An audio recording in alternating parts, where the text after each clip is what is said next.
Welcome back to Twin Football. It is Thursday, October 24th, which means NFL Week 8 starts tonight. So we are going to give you our Week 8 predictions here in this video. Thank you for joining us. Before I get started, I do want to say we do all of our picks on ESPN. So go ahead and get your picks in. Also, try and join our group. We've made a Twin Football group there. It's a public group on ESPN. So go ahead and join yourself into that group so you can see how you are doing against everybody in the group as well as us. We had a good week last week, so let's go ahead and see where we sit. We sit on 68 wins, 39 losses. We are trying to break that top 100,000. Let's go ahead and do it this week and get above that 90th percentile where we currently sit. And not a better game to start with than the Minnesota Vikings, looking to bounce back after that very tough loss, last second field goal against Detroit. And they take on the Cooper Kupp Rams. Cooper Kupp looking to go this week after almost going last week when they were able to take down Aiden O'Connell and the Las Vegas Raiders. Now, Matthew Stafford hasn't been playing his best football this year. 3 touchdowns, 4 interceptions. Obviously, the injuries throughout the season have really derailed them so far. Even rumors that Matthew Stafford and Cooper Kupp could be traded before the November 5th trade deadline. So we'll see where that goes. But we know they will both be in LA on Sunday to try and make it 2 consecutive losses for Sam Darnold and the Minnesota Vikings. And really, if you go back to that game last week against Detroit, the Vikings just couldn't get into the end zone. They were taking field goals when they should have been taking touchdowns. Detroit were able to get 4 touchdowns and then add a late field goal to win it. And that really was the difference there. Sam Darnold looked good in the pocket, give him a little bit of time. He made some good decisions with the football. That defense is in the top 5 in run yards per carry allowed so far in the NFL season. That's going to bode well against this Rams offense that does like to ride Kyren Williams, especially with the wide receiver core injuries that they've had. Obviously, Cooper Kupp could help alleviate that, give them a little bit more options on the offensive end. But I do like Minnesota to get to Matthew Stafford, maybe force him into some throws that he doesn't want to make to wide receivers that are still not in the full flow of things, not a great replacement for Puka Nacua and Cooper Kupp so far. Tutu Atwell has been decent, over 390 yards so far this season. But I like Minnesota to rebound tonight in LA due to that defense. Sam Darnold getting Aaron Jones involved as well, I think, is going to be important. But give me Minnesota there in LA. Baltimore, what can we say? Lamar Jackson, 5 touchdowns last week. Derrick Henry had a reception touchdown last week. Mark Andrews got into the end zone as well. This offense is clicking on all cylinders. That defense and special teams, though, for a John Harbaugh team is just not characteristic of what we've been seeing over the last couple of years. Yes, they're good against the run, but that late game pass defense, the late game special teams, 2 onside kicks given against the Ravens. I don't know why teams don't just onside kick every time. You're practically going to get it 50% of the time against this Ravens special teams, which is very odd for a John Harbaugh led team. But these games have been out of hand so much that they haven't really mattered. But Tampa Bay scoring 20 plus points there late against the Ravens to make that a close game when it was 34-10 at one point is not something that you want to keep allowing to happen as you move throughout the season. A intense divisional game against the Jameis Winston-led Cleveland Browns this weekend. Yes, we all thought that Deshaun Watson shouldn't be starting. Yes, we all thought that it's the worst contract. Yes, we all maybe don't feel morally sound with Deshaun Watson, but to boo a man that got his Achilles popped and carted off the field is not a good look for the Cleveland Browns fan base. I hated to see that. I really hope that they can do better here. Jameis Winston will get the start this weekend there in Cleveland. Ken Dorsey also getting the offensive play calling this week. Last time we saw him was with the Buffalo Bills on a 6-game streak of less than 26 points with Josh Allen turning the ball over left, right, and center. And this Ravens offense hasn't scored less than 28 points, I think, in the last 5 or 6 weeks. They've been averaging about 34 points a week over the last 4 weeks themselves. So that offense is going to score points, and Cleveland is going to need to keep up. Ken Dorsey, though, I feel like that's what everybody has as their taste in their mouth for Ken Dorsey as a play caller is those last couple of games in Buffalo. And Buffalo made that switch to Joe Brady, turned to a more run offense, and then went on a winning streak there late, the last 7 games there of the season in 2023. But you got to remember in 2022, when he was the offensive coordinator, Josh Allen, 13-3, the third most offensive points in the league. They beat the Kansas City Chiefs in the regular season. They had some good games against the Ravens and so on and so forth. So we will see what he can do with Jameis Winston pushing the ball down the field against a secondary that, especially late in games, have let up a lot of points. So I like the Ravens to get out to an early lead here. Obviously, they're going to be leaning on Derrick Henry. We'll see what he can do against this Browns defensive line, but give me Derrick Henry, Justice Hill, Mark Andrews to help the Ravens push the ball down the field, get an early lead, and then hold on late. I like Jameis Winston to come back here and get some points late in the game, but I like the Ravens to hold on and improve to 6-2 on the year. The Tennessee Titans look like they're giving up, sending DeAndre Hopkins for a conditional 4th-round pick to the Kansas City Chiefs. Who will be the quarterback? Will Levis, Rudolph? It really doesn't matter. They don't score second half points. Detroit, heavy favorites in this one after a great win against Minnesota. Jared Goff just doesn't know what an incompletion is this year. I think he started 13 for 13 again against Minnesota. A great blitzing defense, a great defense in terms of turning the ball over as well. So a great performance from them. Obviously, Jahmyr Gibbs getting into it. They will be missing Jameson Williams, who is suspended again. The guy just seems to either be injured or on the verge of a suspension every couple of weeks to start his career. But I still like Detroit to get this done, even though this is maybe one of those classic trap games where you have back-to-back great wins for the Lions. You're playing a team that has in the media seem to be given up. Who's going to be their quarterback? Who's going to be their offensive weapons? They trade a Hall of Famer in DeAndre Hopkins to the Kansas City Chiefs. What are they going to be doing? Are they just selling this season? A good trap game here, but I do like the Lions to handle business. Arizona looking to handle business against Miami in Miami. A lot of interesting facts here in this one. Will Tua come back and finally play? Tyreek Hill said, go ahead and start me in fantasy this week after putting up about 1.8 fantasy points last week in most standard leagues. Tyler Huntley just hasn't been getting the ball out of his hand fast enough. We know this offense likes motion. We know they need to get the ball out quickly. Tua averaging about 2 to 2.3 seconds per release when he is up and running in this offense. That's explosive. But having said all of that, Tua hopefully will come back. He looks determined to play. I'm hoping that he can have everything ready for him. I wish he would wear the Guardian cap. I hope that they can design a play book that's going to help him preserve himself a little bit more. We do worry about those concussions first and foremost, but if he does play, I do expect the ball to come out quickly, and that will bode well against an Arizona defense that has let up one of the highest opposing quarterback completion percentages so far this year.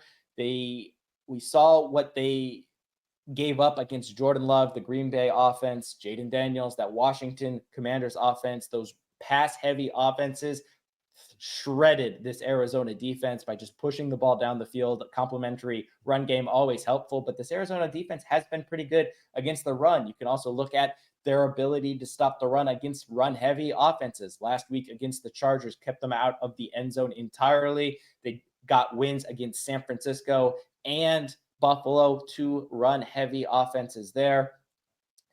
This Miami Dolphins offense will need to be able to pass the ball and pass the ball quickly in order to avoid that pressure from the Arizona defensive line. They do like to get to the quarterback, but if they can do that and dip and dunk, I do like Miami to move the ball down the field. So the only question is, can they get into the end zone?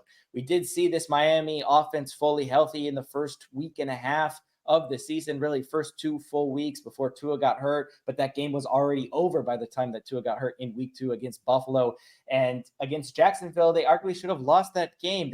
Jacksonville 0 second half points there. Tyreek Hill, 7 receptions, over 100 yards. Jalen Waddle, 5 receptions, over 100 yards. And they still won late in that game only by a field goal. So can they do enough to get that offense going and beat the Arizona Cardinals? If Tua plays, I think that energy in that stadium, being home, him coming back after a couple weeks allows Miami to get the win here. If he doesn't play, I like Arizona comfortably. I think Tyler Huntley holds onto the ball too long, and that defense is going to cause problems. But give me Miami here slightly. I like them to get into the end zone. I also like the Jets to get into the end zone against the Patriots. Drake May threading the ball there in London against Jacksonville in what ended up being a lopsided loss due to 22 points scored against them in the second quarter. But Aaron Rodgers, the most missed throws so far this year, more than Bo Nix, who we've seen sail on wide open wide receivers.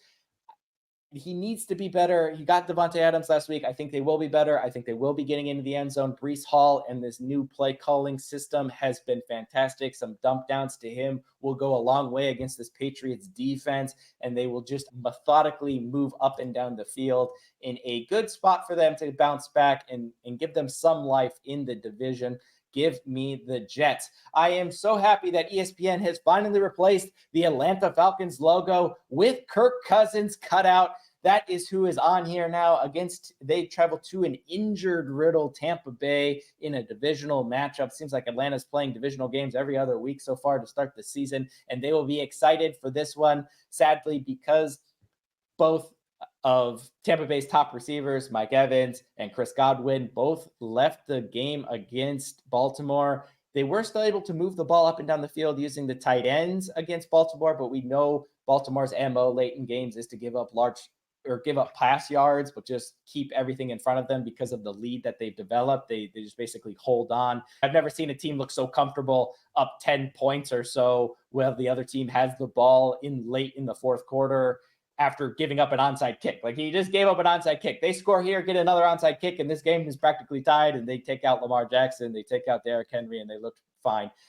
So I don't expect Tampa Bay to have that much success against Atlanta in terms of touchdowns. I do expect them to move up and down the field. As we said earlier, this defense from Atlanta gives up easy completions, but it is very difficult to beat those corners long. They don't give up big chunk plays. I think Tampa Bay will get a lot of field goals here, but I do like Bijan Robinson to follow the Derrick Henry mold, grind away at this defense, and then break some late. So give me Kirk Cousins and the Atlanta Falcons in Tampa Bay.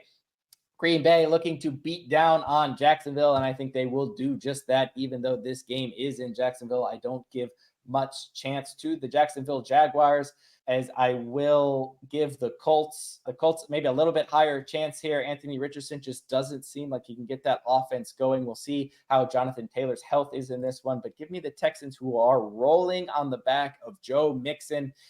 He is just running so hard to start this season. Obviously, he missed a couple of games due to injury, but in the 4 games that he's played, all over 100 yards rushing, a great passing team, and yet they're able to find ways to win football games purely by running. CJ Stroud only 86 yards through the air last week, but still, Houston Texans getting the win, and they will again this week. One of the best matchups this week is Philadelphia taking on the Cincinnati Bengals in Cincinnati, and I think this is make or break for both of these teams this week. Nick Sirianni obviously having those comments over the last couple of weeks, not the best, but they were able to step away late against the New York Giants to get a comfortable 28-3 win in Saquon Barkley's revenge game there in MetLife. But I just feel like this team at some point is going to crumble. They're 4-2, and I don't feel like they should be 4-2. Obviously, AJ Brown being healthy has been fantastic for them. 5+ catches in every game that he has gone, 3-0 in those games as well. And they're going to look to push the ball down the field against these Bengals, who have been more stout against the run, did a great job against Nick Chubb last week. But that secondary can be got at a little bit. I do like the Philadelphia Eagles defensive line as well. Jalen Carter coming into his own more and more after every week. A couple of sacks against the Giants last week. And I think this game is going to come down to sacks. I think if you look at the Eagles versus the Giants last week, a lot of punts due to the fact that they got behind the chains due to sacks. Obviously, the New York Giants pass rushes with Burns and company is one of the best in the league, and Cincinnati isn't of that standard. So hopefully Philadelphia will get the ball a little bit more. But If Cincinnati can get to Jalen Hurts, they will push them behind the chains. They will be able to limit Saquon Barkley here. And I think Joe Burrow, with that pass offense, will follow the Baker Mayfield mold in terms of pushing this ball against this Eagles defense. So actually, I like Joe Burrow at home. I think this one will be close, and I'm super excited for it. But give me Joe Burrow at home.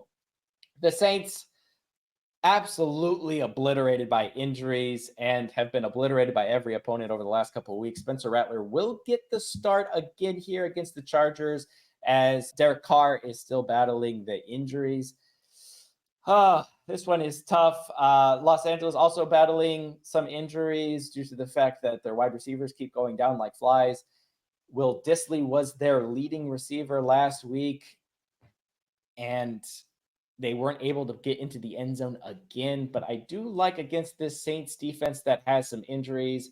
Lattimore went off with a hamstring injury last week. Let's see how good he will be for this one. I like J.K. Dobbins in the little dunk down passing game here to do some damage against the Saints. Give me the Chargers, who can hold teams to low scoring, to get into the end zone and get enough to win this one. Now we have the Buffalo Bills traveling to Seattle in what is my upset of the week. Seattle 4-3 will move to 5-3 as they will get a win against Buffalo. Seattle had great success last week against Atlanta, who just allowed Geno Smith to sit in the pocket in that pass-happy offense and just go to work. They weren't able to get a lot of pressure on him. They weren't able to force him into a lot of uncomfortable throws. They were able to put up 34 points there against the Atlanta Falcons. That Seattle run game also came through a little bit more. And this Buffalo Bills defense, yes, they will get to the quarterback more than Atlanta will, but their run defense is also substantially worse, one of the worst in the league. To go to Seattle across the country and play in that environment, I like Seattle despite maybe some concerns with DK Metcalf with his sprained MCL. I think he still will go in this one, and I like Seattle to push the ball as well as run the ball. Give me Seattle in the upset of the week over the Buffalo Bills. This game, everyone had penciled in to start the season. Caleb Williams versus Jaden Daniels. Is this going to decide rookie of the year, offensive rookie of the year in the NFL? Caleb Williams, slow start, kind of building up. Jaden Daniels, great start, but now battling some injuries. We'll see. Dan Quinn mentioned this week that Jaden Daniels' health is the number one priority. And as a franchise quarterback in his rookie year, obviously that has to be the main concern. So we'll see if he goes here. Chicago, last time we saw them was the game against Jacksonville in London.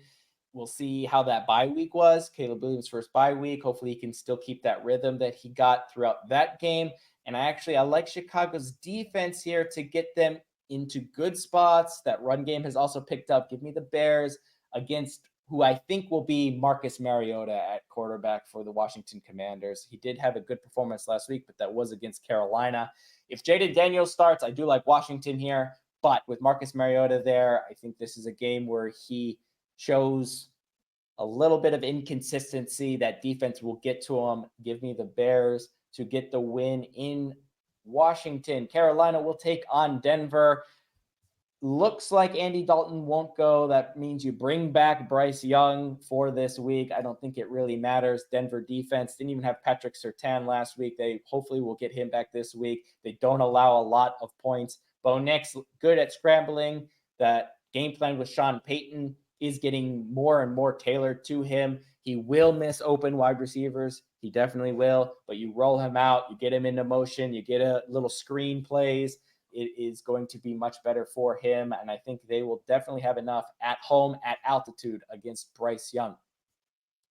Kansas City and Patrick Mahomes adding DeAndre Hopkins this week. We'll see how he'll fit into the game plan with only a couple days, acquired early yesterday morning. So Kansas City will travel to Las Vegas, who just seem like they have three third-string quarterbacks. They signed Desmond Ridder to the roster this week. Aiden O'Connell also injured. So who knows who will start here for the Raiders. Obviously, they traded Devontae Adams a couple of weeks ago.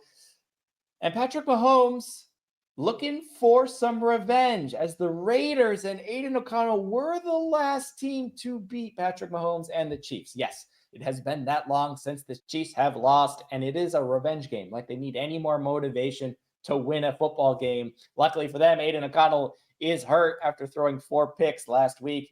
I like the Chiefs to get revenge and win this one.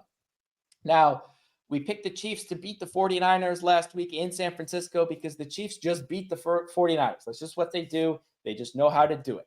And you know what, San Francisco? They just know how to beat the Cowboys. Yes, they have injuries. Yes, Ayuk is injured. Yes, Deebo Samuel may be injured. All of these things. But Ayuk dropping passes left and right. Deebo Samuel has been great through the season, so that might be a bit more of a loss. But obviously, they're going to want to run the football, and they get a team, yes, off a bye week in the Dallas Cowboys, but they get a team who can't stop the run. We've seen teams gouge them in the run game. Kyle Shanahan going to look to bounce back after that loss to the Chiefs. Brock Purdy cannot turn the ball over. That you blitz him, you force him into issues, and that is when San Francisco has problems. He will turn the ball over if you can get to him. I think focusing on the run game will help him. He'll be settled in this one. Give me San Francisco to win that one. Monday night sees the Giants take on the Pittsburgh Steelers. Russ cooking last week in his first start as a Pittsburgh Steeler against a good Jets defense that are able to get to the quarterback. He had a couple of throws where he just threw them up, and George Pickens or the tight end went up and made some great catches, but that's what they do. We know George Pickens can make these catches. We've seen him make these catches all the time. So one of the biggest frustrations watching the Steelers is why don't you just throw it up to George Pickens? That's exactly what Daniel Jones does to Malik Neighbors. He's in double coverage, triple coverage. You throw it up, he will go get that football. Give him the opportunity to do so. Now, this Giants defensive line will get to Russ. So this is the biggest test for Russell Wilson. Can he handle the pressure that this defensive line is going to give? I do like the Steelers due to their defense and what they can do against the Giants to help limit them from scoring a lot of points. But if the Giants can get to Russell Wilson, get him out of the pocket, maybe force him into a fumble, force him into an interception, I think they can keep this game extremely close and give them a chance to win the game. And I think it's going to come down to Malik Neighbors versus Pickens, who can bail out their quarterback the best. I do like Pittsburgh slightly, but I will not be surprised if this is a very close field goal level game, especially late in that fourth quarter. But Pittsburgh is at home. Give me Pittsburgh to move to 6-2 on the year. And there you have it as we try to go undefeated and break the top 100,000 here on Twin Football, the podcast that covers the NFL, the Premier League every week. So come back and join us. Jacob is out this week, so it is just me. We will give you our Premier League predictions later on this week. So stay tuned for that. And thanks again for joining us. Enjoy all the football.